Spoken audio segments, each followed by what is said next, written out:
Okay, so as you know that there's some issues in the Western Cape and Cape Town going on at the moment, numerous contentious issues, but one of the things that has really caught people's attention is this man next to me, and that's Mr. Hanif Loonat.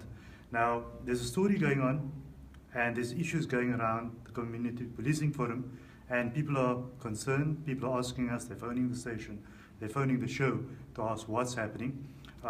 He's been ousted, and there are issues around all of that. So we decided that we're going to record an episode on a very tell it or say it as it is episode coming up of the show very soon. I've got Mr. Loonat with me, just to give you a pretext of what we're going to be talking about on that show, which you're going to see perhaps at the end of this week. Mr. Loonat, welcome. It's a pleasure being on your show. There's some issues going on, yeah. and I know that you're right in the middle or the center of the tornado at the moment. It's difficult times, it's challenging times, but I know it's going to be worth everything. You're saying that these allegations leveled against you is not on at all? I think it was makeup. It was something to enhance the agenda that they have in removing me. And I am going to prove with my appeal that this is promoted by far more than my CPF. It's a political move, it's moved by certain members of the policing fraternity, but moreover, we should look at the broader sense of what is happening. The people in the Western Cape are dying in their numbers, and they're dying with senseless, I call it senseless killings. Innocent youth have been killed, innocent kids have been killed in a crossfire. We're losing elderly people in our community because of this ongoing gangsterism that takes place. And I've always maintained that gangsterism is promoted. The extent of gangsterism in any place depends on the assistance you get from the criminal justice system. The criminal justice systems can either bring down gangsterism or allow it to grow to a more higher level. And with that in mind, a lot of questions have how are you coping under the pressure at the moment? Because I know that social media is full. People they're either with you or against you. They don't seem to be in the middle line there. There are people that fully support what you're doing, and there are people that saying, I need to help take him down. So you're sitting in a very dichotomous position. No, this is what you expect. If you look at the history, all the prophets that came into this world faced the same. I'm not a prophet. What I'm saying is when they spoke the truth, and they sold the value of the Almighty up there, people tarnished them names, attacked them, called them all sorts of names. So we must expect this when you talk the truth. It is very difficult to propagate the truth, especially in modern times. And I'm going to not stop at this level. Nobody's going to intimidate me, irrespective of who it is. So are you happy to go out there and say everything as it is? I am going to expose the scenario that we face in the Western Cape because it is not conducive for our innocent people. And I believe we need to stop it. And the only way we're going to stop it is if we fight it. Apartheid would have never been brought down, Faizal, if we did not speak out. With all the humiliation and the victimization that we went through, it was the perseverance and the fact that we were prepared to die. That is how apartheid came down. It wasn't done by one particular race. It was done by many races, including the white community, that contributed to the apartheid system we brought down. Similarly, and I am very confident that we're going to bring down. This is the last question to you.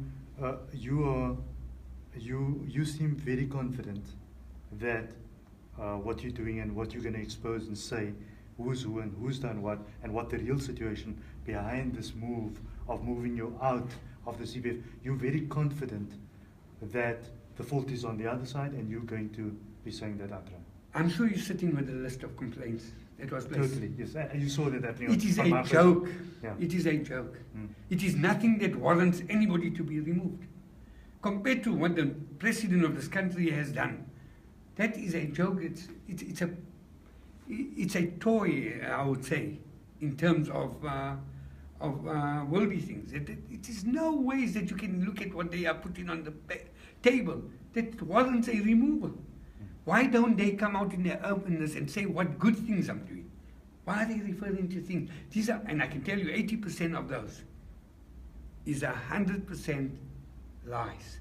It's instigated by people, it's been manipulatively put together with the assistance of certain people for reasons known to me, but I can promise you, I'm going to expose the Western Cape.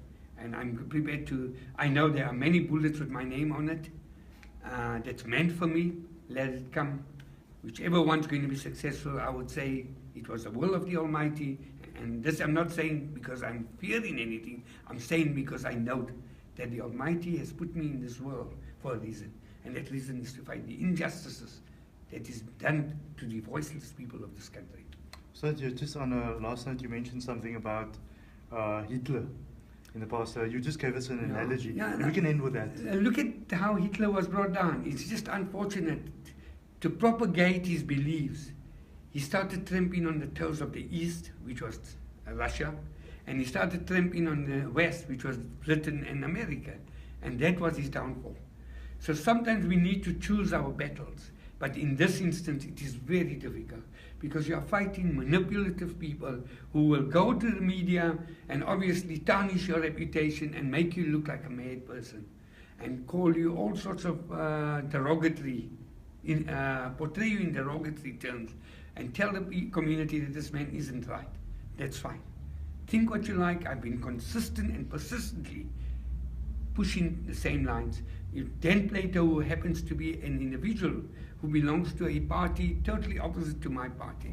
I mean, I belong to the African National Congress, not with its present leadership, Correct. but the real leadership that we've lost in the past.